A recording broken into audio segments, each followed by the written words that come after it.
meeting to order. Mr. Beecham, would you please lead us in the Pledge of Allegiance? Please join me in the pledge. I Pledge allegiance to the flag of the United States of America and to the republic for which it stands, one nation under God, indivisible, with liberty and justice for all. Call the roll, please. Mr. Jester? Here. Ms. Roundtree? Here. Ms. John? Here. Mr. Sharon? Here. Dr. Steve? Here. Colonel Waters? Do we have any special guests, special recognitions tonight? We do. Mr. Jester, we are privileged this evening to welcome Colonel Glenn Waters. Colonel Waters will be the new garrison commander at Fort Sill and the new ex officio member on the Lawton School Board, and we welcome you to this elite group, and we look forward to working with you over the upcoming years. Do we have an architect's report tonight? No, sir, we do not. Departmental report. We do have a departmental report this evening. I've asked Ms. Sheila Ralph, who is our Director of Purchasing, to give us an update on our purchasing policies and procedures. You know, at this time of the year, we move into a new fiscal year starting on Monday, and there are many aspects of our policies that from time to time just simply need to be reviewed. So I've asked Mrs. Ralph to do that, and she's assured me she can handle that task. So, Mr. Beecham. Everyone should have been given a copy of the purchasing and requisition and purchasing manual, which was revised back in July of 2009. I have not done an updated revision because the only time that changes are made is when the Competitive Bidding Act goes up on their dollar amount. They have gone up to $150,000, so the next printout will have the corrected revision on the Competitive Bidding Act. I wasn't really sure what I was supposed to say. Kind of got put on the spot, but anyway, I did speak with Mrs. John, and she kind of asked me to touch on the bidding process, which sometimes it can get a little complicated. But in the agenda the last board meeting, there were a lot of exceptions to some of the low bidders, and I'll just kind of touch on that briefly here in just a few minutes. On page 9 of the manual, it tells about the bidding procedures, and it says any firm desiring to sell to the school district shall be given an opportunity to bid on specific items, provided the firm has qualified as an approved supplier. All suppliers presently servicing the school district are considered approved suppliers. So when I get a bid request from the maintenance department or from transportation or from any of the schools wanting some stuff put out for bid, then I go into my procedures. I'm just going to kind of speak about the maintenance department. They usually have a lot of the labor and material jobs that go out for bid. And if I get specifications, or when I get specifications from the maintenance department for, let's just say carpet, labor and materials to install carpet, I usually run those in the newspaper twice, 20 days from the opening of the bid. They have to be run in the newspaper. So that's how some of the vendors that are not on my bid list that I normally send packets to, that's how they know that we have work out to be done. So I get a lot of calls requesting bid packets to be picked up, and it's because they've seen them in the newspaper. So once I get those bids out, and they stay out for their 20 days, I set a bid opening date, and then they come back in, and I open up the bids. Usually, well, when I had another person with me, it would be myself and that person. Now I just pick one of the girls out the office to assist me in opening up the bids. Okay. We do follow the Competitive Bidding Act when there's building repairs or improvements or new constructions that exceed $150,000. So we are within the law when it comes to that. The bids are sent out, like I said, they're mailed out They're running the newspaper for 2 consecutive weeks. Once the bid documents, I keep a copy of it on file in case someone has any questions or they request copies of that. So once I get the bid back and it's time to open the bids up, they come in a sealed envelope. They are not open until the time that it states on the envelope. It says the carpet bid is going to be open at 9 a.m. That is the time that we open, is at 9 a.m. Once they're opened up and we key in the tabulations, I do not make any decisions at that particular time because me not being the expert in all of the different bids that go out, I send them back to the persons who sent them to me so that they can look at the tabulations and decide whether or not this is what we had in the specifications.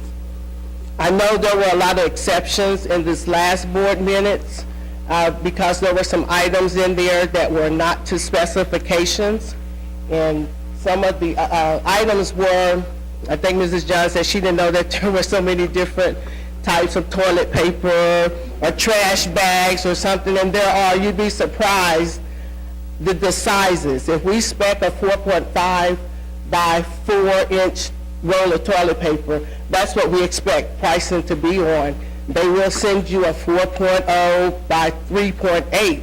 Well, the maintenance department, I do ask for samples. The maintenance department has to get all of those samples. Sometimes they'll roll them out and see to make sure that we're getting the quantity that we're requesting.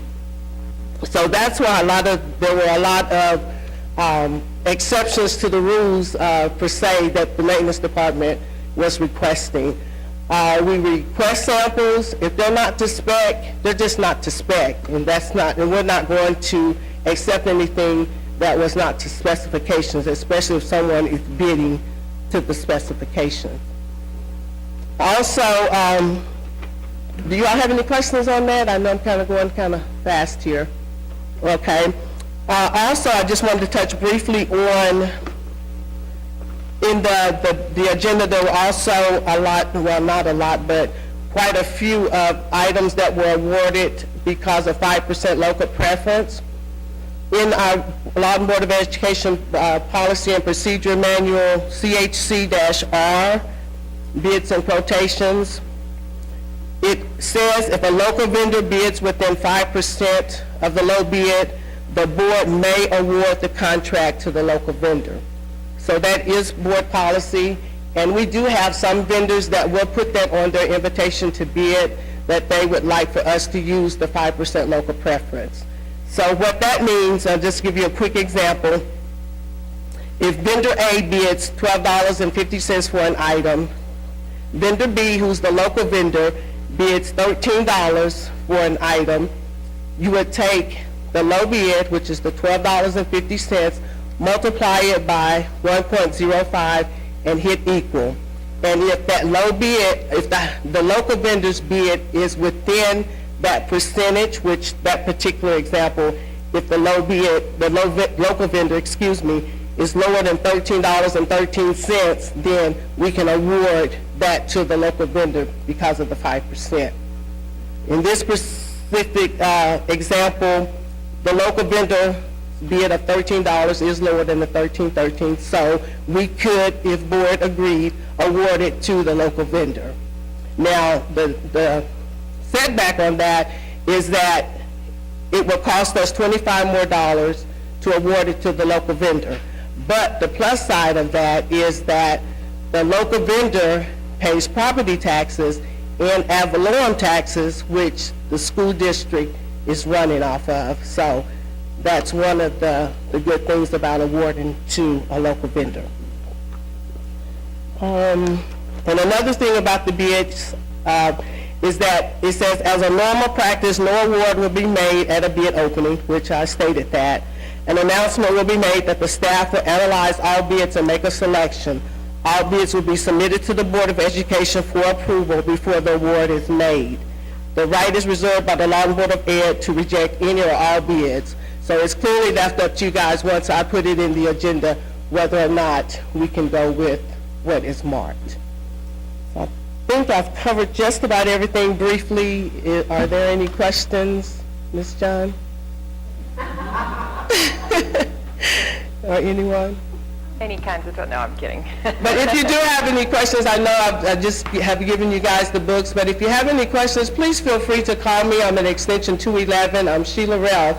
So if you have any questions, concerning purchasing or any of the purchasing procedures or anything like that, just give me a call.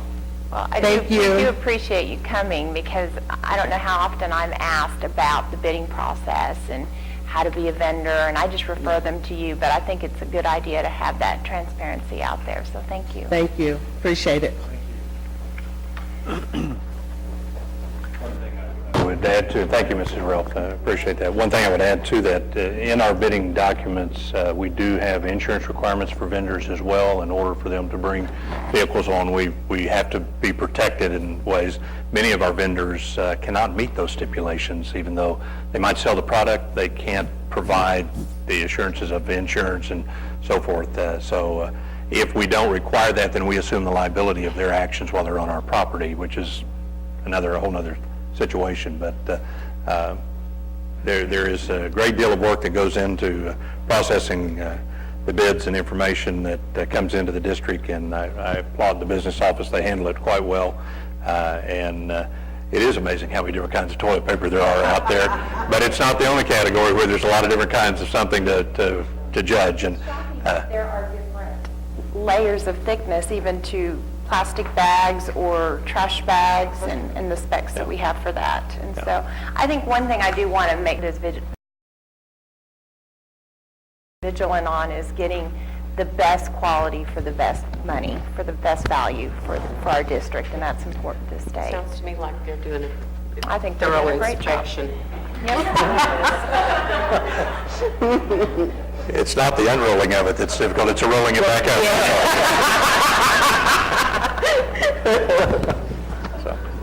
Okay. Report of the superintendent. Thank you, Mr. Jester. Under item 7A this evening, I've asked Mrs. Brandstetter if she would give you a quick overview of our projected carryover. We entered this year with a $6.5 million deficit situation, and through staff reductions and through budget cuts, tried to budget to address those items. You will be very pleased to hear where we are at this particular point in time. Obviously, not a situation where we could have predicted that we would be at this point, but before we talk about the dollars that we are going to be able to carry forward and put into next year's budget, which will hopefully make it a much better situation, I think it's important that we talk about the effort and the diligence of the people in our district, our employees, to try to help us maintain the most frugal operating standards we could during a time when funds were really tight. And they get a great deal of credit for doing their part to help us accrue the kind of carryover. We did get some unexpected revenue. There are good points about that, and there are bad points because it was going to come to us at some point. It's nice to get it this year, but it does mean you won't ever get it again because it was one-time money. So having said that, Mrs. Brandstetter. Good evening. Thank you. At your places, I laid a spreadsheet there for you. Let's just start at the beginning. And right now, today, of course, we still have 3 days left of the school year, so a lot of things can happen. But as of this moment in time, this is what we're projecting it to be. I have the general fund carryover set at $3.4 million right now. But we, as Mr. Beecham alluded to, we wanted to make sure that everybody fully understood that the unexpected revenue that came in from January to now, it was just in the last, we got the state aid in January, which was $3.2 million increase in that. But the impact aid money that Mr. Beecham had talked about numerous times is $763,000 that will not ever come back in again. It was a one-time deal. There were additional payments that were made from prior years to From 07. 07, 09, 010, way back. So those are additional monies for this year, but we will not receive them ever again. So we need to keep that in mind when we obviously set our budget for next year, that needs to be in a line item that is a one-time expenditure against it, not a reoccurring expenditure against that. So, with that said, if we had not received that money, we could possibly be sitting at a $518,000 deficit. Now, you got to keep one thing in mind, though, was once we got that increase on the state aid, we came back to the board and we made a decision to revert one decision that we had made at the beginning of the school year of the utilities that we did move back from the levy to the general fund was a little bit about $400,000. So we were pretty close in our budgeting when we reverted that back to the general fund. Now, I say that to say that the next line shows that the building levy, however, is only sitting at $535,000. If we had left that in the levy, we would be in not such a good shape in the levy, but all in all, I think we did probably the right thing at that moment in time. Okay, then let's talk a little bit about the municipal fund, which is our city sales tax. On the bus money, we have $348,000 left over right now. I just wanted to keep in mind that we always collect that money 2 months late. So yes, it's on the books, and we have $348,000 on the books, but $170,000 of it is accounts receivable at this moment in time. So we really only have about $170,000. So that's probably why we haven't yet gone out for bid for new buses just yet, but won't be much longer, and we probably will be doing that. Then on the side of the constructions, we're probably getting near the end of all of those. As you see, we only have $1.5 million left of that money, but the majority of it is earmarked for Freedom Elementary at 1.1, and that leaves us with about $387,000 of that money, of the $20 million left. Okay, and let's talk about the bond fund. Right now in the construction carryover, we have $3.5 million. There are a few of the final projects that we have kind of started and getting underway. The MacArthur Middle School HVAC, the Eisenhower Middle School HVAC, the LHS roof, and then we will be moving forward with the 5 remaining elementary schools, totaling $3.4 million, which leaves us only about $132,000 of our bond money left. And that's where we are at today, and I foresee that it's only going to get better between now and Friday. I do. It's only going to get better. Any questions? Yes, sir. You said it will never happen again, and they said that this is a payment that we got from '07. Is there still any 08s, 09s, 10s, 11s? nothing is still waiting from back then? 10 was an adjusted final, so probably not. I would say 12 and 13 probably are going to. Well, what that $700,000 represents, and I want to give some credit where it's due here. A lot of superintendents across the country that are in districts that receive impact aid spend a lot of time working with the National Impact Aid Director, Mr. Alfred Lott. And Mr. Lott really ramped up his efforts to get the department to get busy on those back payments, because there was absolutely no reason we were 6 years back on payments. And he went to work, and to the credit of the Secretary of Education, Arnie Duncan, he stepped forward and said, our school districts are scrambling, they're in trouble with budgets statewide, federal-wide, sequestration coming, all of those things. And those things were leveraged into that department becoming more efficient in a very rapid form. And that is what has generated a great deal of that money. There should be possibly a second payment from 2012. There will be a second payment for sure from 2013. However, with sequestration, those payments will be reduced because they've taken a large amount of money out of impact aid, and it was the only education program that was not forward funded that got hit with sequestration during the fiscal year 13. So it is a godsend to get those funds. It is going to be difficult in the future because we'll be budgeting a smaller amount of money, and there will not be prior year payments coming in to help you, because most of those have been made already. So hopefully the Congress will see fit at some point in time to look at the allocation for impact aid, but at this particular time there is projection that it will be up to a 9% reduction because there are the non-defense discretionary areas in sequestration. Initially we're hit at 5.2%. Any cuts or elimination of cuts in other areas will be shifted to education in the other areas. So we still could get up to a 9% cut. We will get 5.2, but there's still a possibility that it could be as much as 9% in our federal funds.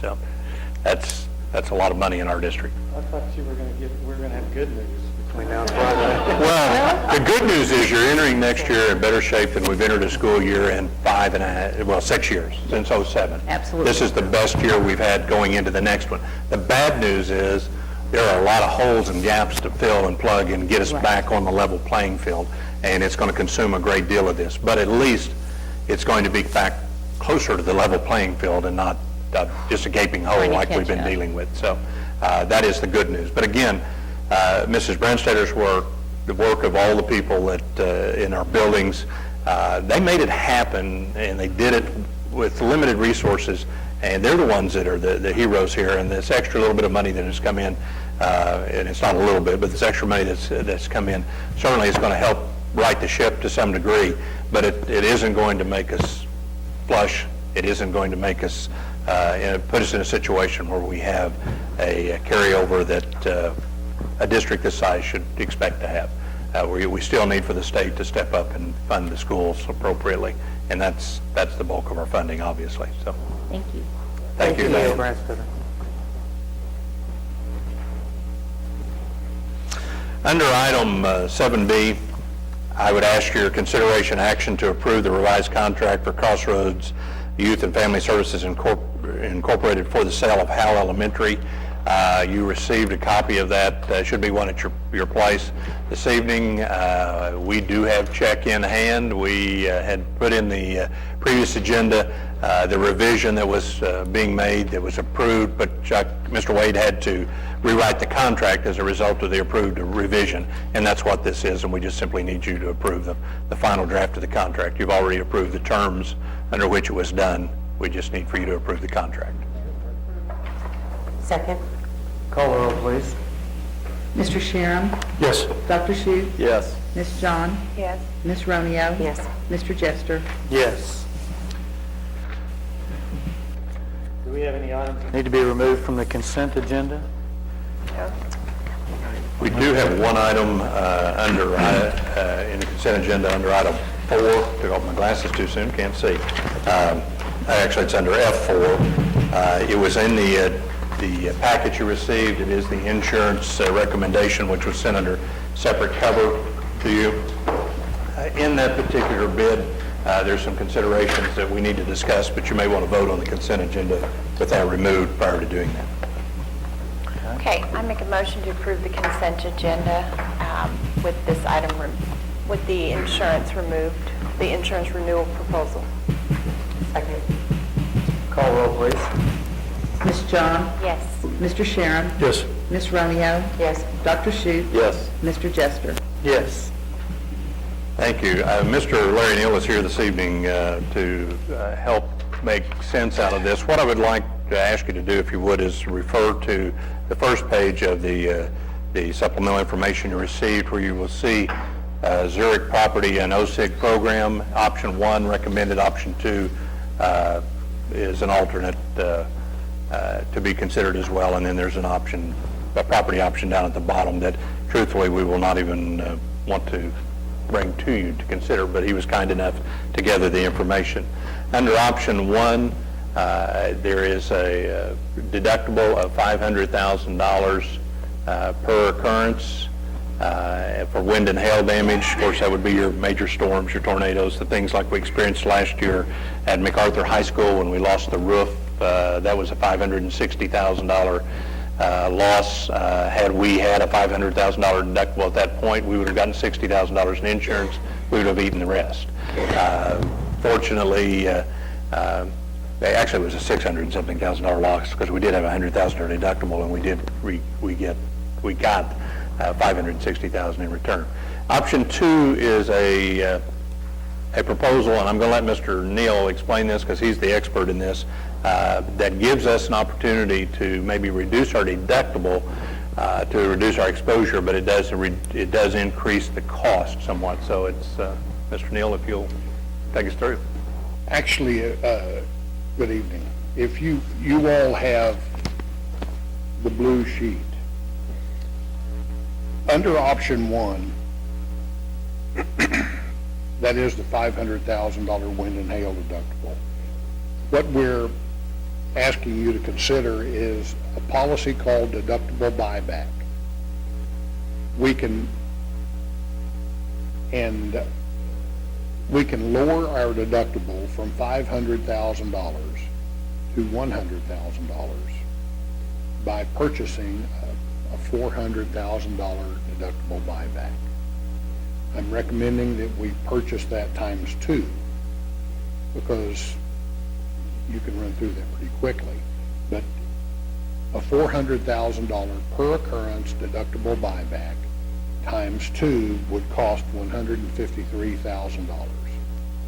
What that will do is indemnify us should we have, in the last 4 years, we have had 2 losses over $500,000. Total. No, 2 of the last 4. And this year, Diane said we only have 3 days left, and an insurance person hates to say, it's been a terrific year. But we have done a lot right. And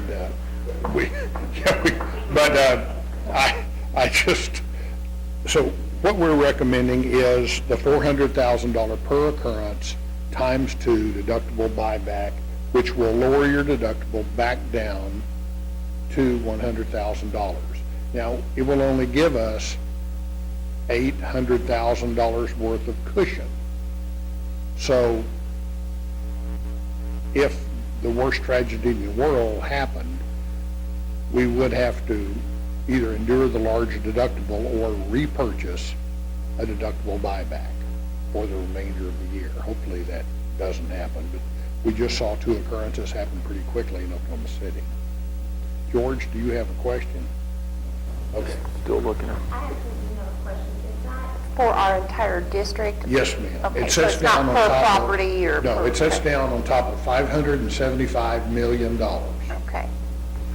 So that's, absolutely, it's for And the is entire this, district. I know you said wind and hail, but does this cover other natural disasters like flooding, tornado? I mean, We I don't know. only have a $50,000 deductible in the case of a flood. Okay.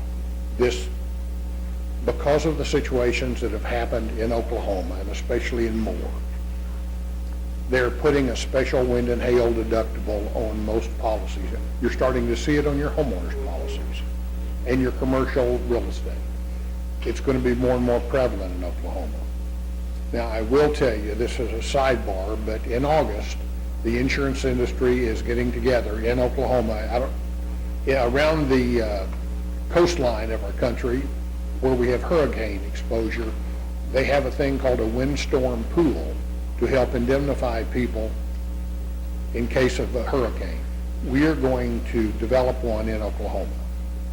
We simply have too much risk. School systems and other small business can't afford it.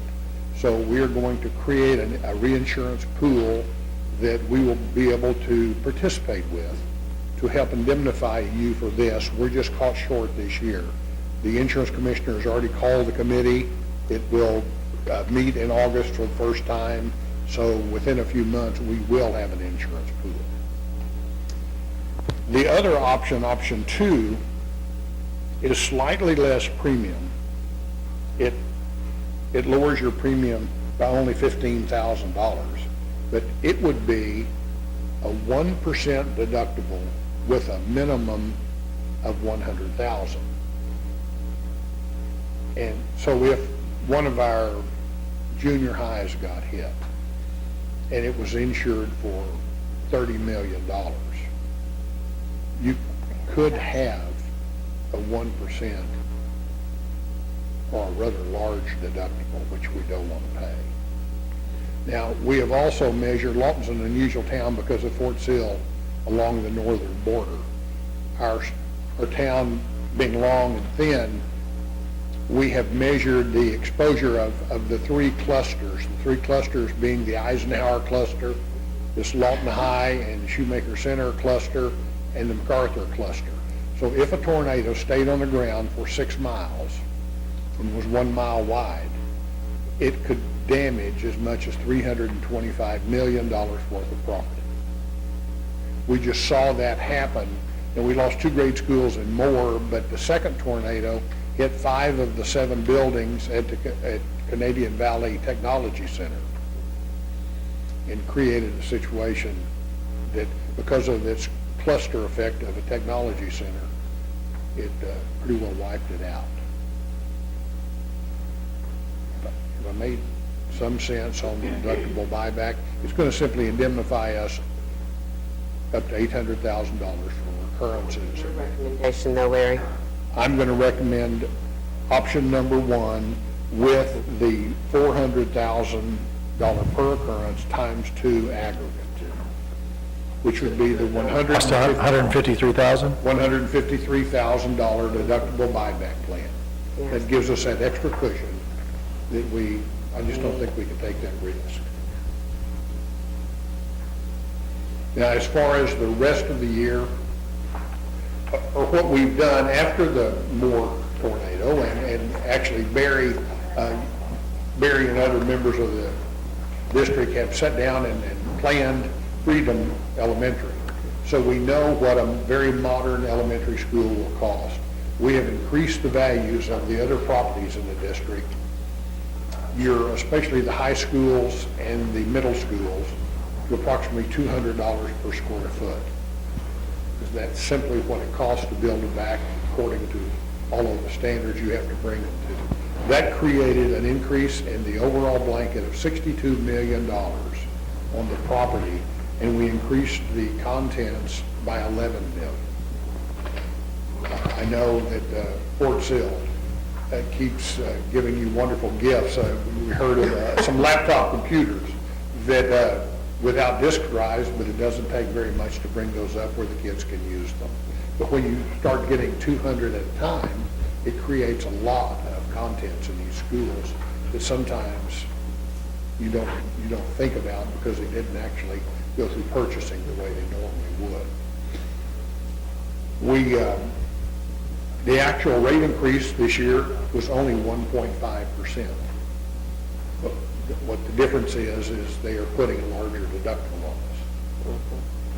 Everything else really is very stable. Now, I want to give a special thanks to Barbara Ellis and her safety committee because workman's comp is improving.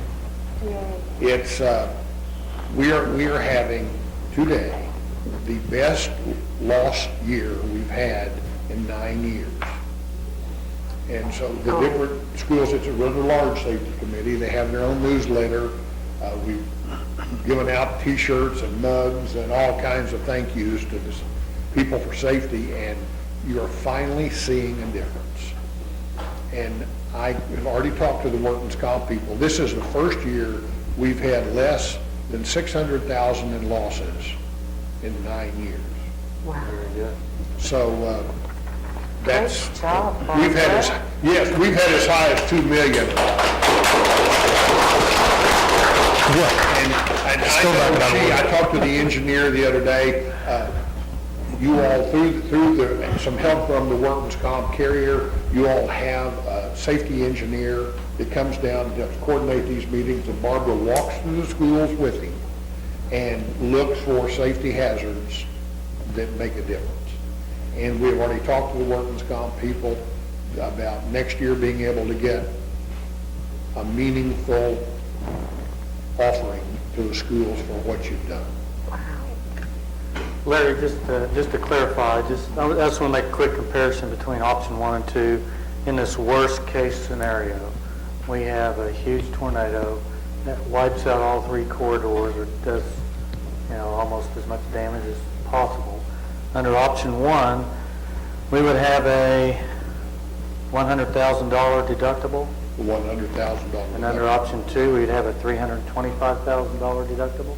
That, yes, or far more. Yeah, Or more. $800,000 deductible. Could be, when it's 1% with no cap. Yeah. It could be horrible. Okay. So there's And the no difference- cap on that. And the difference in premium is only $15,000. That's right. Yeah, That clears it up. that's for And me. this year, for the first year in 9 years, the workman's comp actually went down. So that's So another one. Yes. Larry, I think we need to clarify that the difference in premium is $153,000. Right. That's two occurrences or a single occurrence? You're buying it times two, right? The buy down on the deductible. We're buying 400,000 times 2. So we could have several $100,000 occurrences. Right. I mean, if we had a small loss, it was only... That's per occurrence. So Per occurrence. two occurrences, you're out, you have to buy more, essentially. So one tornado and then some other incident down the line. No, we could have another small loss in there with the deductible.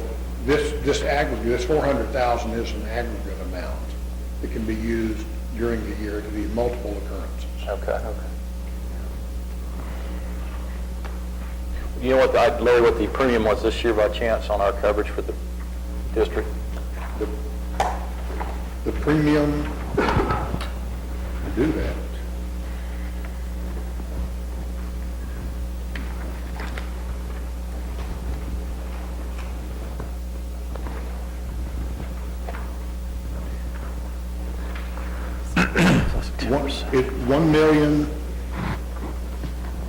$1,148,000 plus $153,000 for the deductible buyback. So about, I guess, is that about $1.3 million? Yeah. Yeah. That's where it'd be now, yes. So that's what we did last year, then, it's the same thing. We did the buyback policy last year with that. No, No, last what's year it you only about? had a $50,000 deductible. They went up on our deductible. Right. This is the same carrier. We have bounced, in the last 5 years, we've used 3 different carriers, Chartis, Travelers, and Zurich. Chartis and Travelers would not provide us a quote this year. They withdrew their quotes because of more. So Zurich was the only one that would offer a quote. So this is the only quote we have, it's This just is an the option. only, this is the only quote. That clarifies things a little bit more. Yeah, and then we went back and bought the deductible buyback. Which is about a 10% increase, but it offers us that savings should that occurrences occur, which is about 25% odd 2 times over the last 4 years. Yeah. Okay. Thank you. Thank you, Larry. We have any discussion about option 1 and option 2? Was that times a 400,000 or 400 aggregate? Actually, what he's saying is it's 400,000 times 2, so you will have an additional $800,000 of coverage that you would not have had otherwise. And it can be 16 $50,000 events, or it can be 2 $400,000 events, or whatever. But the aggregate will be $800,000. For $153,000. Yeah. Basically, it's saying that if you had a $200,000 loss, you will make up your premium difference in that one loss. Yeah. So, I'll move for approval of option 1 with the 400,000 times 2 aggregate. Second. Any discussion? Call roll, please. Ms. Romeo? Yes. Ms. John? Yes. Dr. Schutt? Yes. Mr. Sharon? Yes. Mr. Jester? Yes. thank you. Thank you, Mr. Neal. We have a proposed executive session. I believe we need to have them. To executive session? Second. Call roll, please. Ms. Romeo? Yes. Mr. Sharon? Yes. Ms. John? Yes. Dr. Schutt? Yes. Mr. Jester? Yes.